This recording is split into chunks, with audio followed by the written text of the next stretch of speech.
Think about this. If a man's heart is not lighter than a feather, then it is devoured or eaten. Remember, we breaking down the cannibal hymn so people can keep along. A man's heart is devoured, eaten, thank you, by Ahmed. Now, I'm simply talking about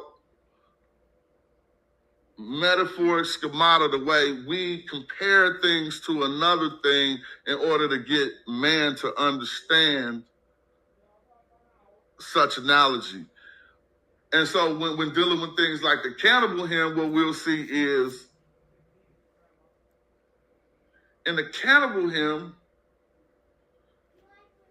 where we read things like, six-dimensional I holograms. will eat the gods. Six-dimensional holograms. I will devour. He's talking about when he goes into the afterlife, he's going to eat the Netcharu. He'll devour their offspring, eat their children, and take their seeds. Y'all can say pause right there. You know what I'm saying? And eat their seed and their offspring. But what he's saying basically is, what we're at is the height of devouring an enemy from that ancient Egyptian perspective, and we can see it all throughout the tales. It wasn't about, and now I'm about to kill y'all with what we learned is that in ancient Egyptian wordplay or in the African mental format, I keep saying schemata because that's how I read that in this book, and I'm just reusing that word. That concept survives to this day. Metaphorically, eating someone still exists in hip-hop music. See, you get ate.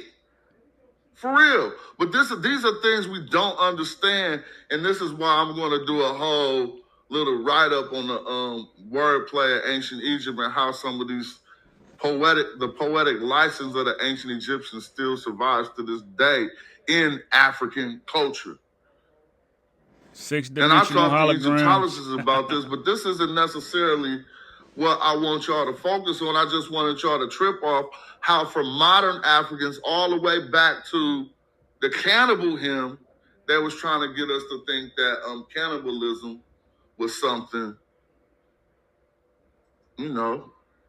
something to be scared of Africans for.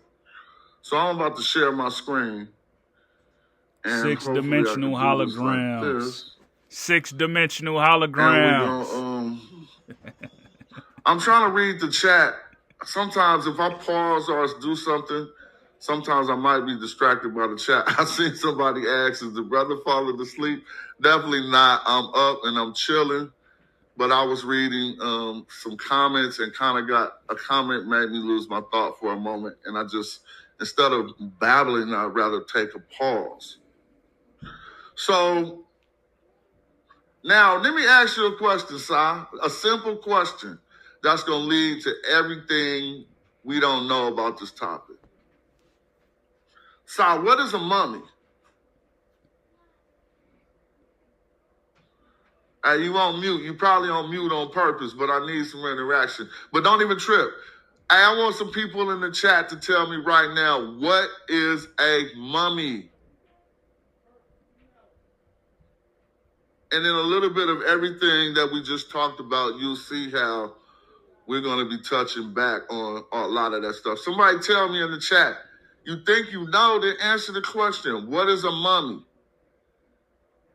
That's a good answer. Someone said it comes from the Arabs. Carbon data. Not necessarily, but I would take that as a good answer. Carbon data. That's another good answer. Carbon data. said a dead man wrapped in cloth.